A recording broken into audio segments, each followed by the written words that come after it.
let's try this again. So, went down to the creek today with my mom and my little sister. Caught a little baby snake. It was pretty cool and everything. But we caught what I believe is our common redback salamander. And there was not, well, actually I found 10 of them. I was only able to catch 9 of them.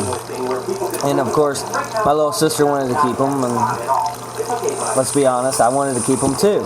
So, guess what? I'll let you see this now.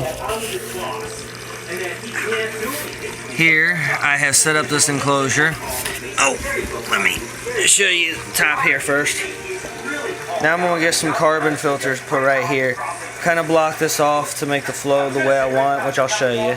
I've got these foams blocking these ports, and this is really tight, and this is blocked, and there's another one right here blocked, just to make sure the salamanders ain't going to get any venturous ideas here.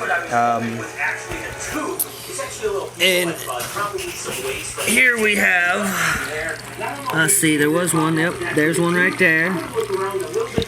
There's another one right there. There's another one right there. Earlier, let's see here. Don't see one there. Oh, there's one right there. Crawled up behind there. There's one all wedged down in there. There he is. Now he's got himself in there pretty good.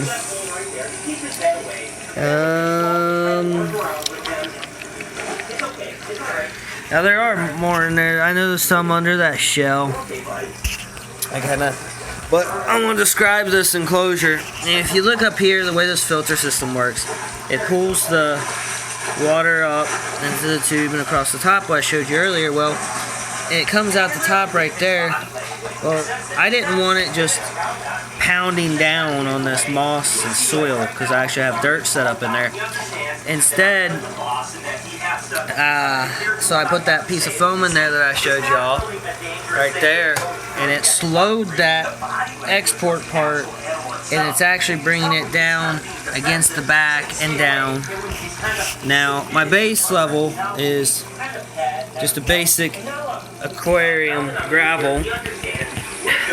Alright, this TV is just too loud, sorry. It's much like I talk about with all our animals, is you always want to have I apologize for the tripped over a bag of dog food I just emptied. No!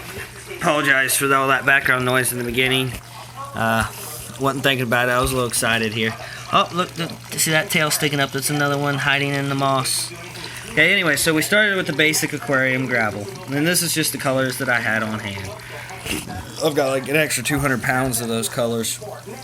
Now in between, right above the gravel right there, that layer it's the same stuff you put under your flowers and stuff in your garden. Same stuff I used in my vivarium for the Pac-Man frog. Now above this, above that layer right here, you see we have our Eco Earth, which I got the loose bags, or you can buy it in the condensed bricks. And then on top of that, we have a forest moss. This stuff right here, I buy the condensed bricks of this. This moss is a really good substrate, spread out, humidity moss. I like this moss a lot, actually. But anyways, I only hydrated a partial brick, and still ended up with way too much. And I've got some rocks here in that shell to kind of help create a little bit of a barrier to keep that dirt from all going into the water. So the way the system's set up, the water comes down through the filtration on top of that moss, keeps that back area really soaked. This area stays pretty damp, and that way they have a different variety, or they can even get in the water. But the water will go through the moss, through the dirt, through that middle piece, into the gravel, and then it'll kind of self-filter through the gravel, then it'll go up into the filter and actually be filtered. So it should be pretty good setup. And here's a little guy moving around. Hello, little guy. Hello. Hello. But yeah, so that's pretty cool. And this setup is actually going to end up in my bedroom because my house is 78 degrees right now. Mainly because of all the reptiles and the heating stuff. Well, my bedroom stays cooler than that. My bedroom I usually keep probably around 65, which would be really good for these guys. So, and I can tell you right now though, with the way the water's running, at least at the moment, it's pretty cool to the touch. So it's nice and cool in there. But this will end up staying in my bedroom. That way it's in a cooler environment and we don't get these guys overheated, which would be bad. But I hope you enjoyed this video, this salamander setup. I hope these guys last really long in it. I'm going to keep an idea. Tomorrow we're going to pick up some Newton salamander food. Hopefully my crickets will have a bunch of babies and I can maybe drop a couple pinheads in there for them too, because I don't know if they'd be able to eat anything smaller or bigger than a pinhead. I doubt it. But if anybody knows of any other food that I could try with these guys, let me know. That'd be great. So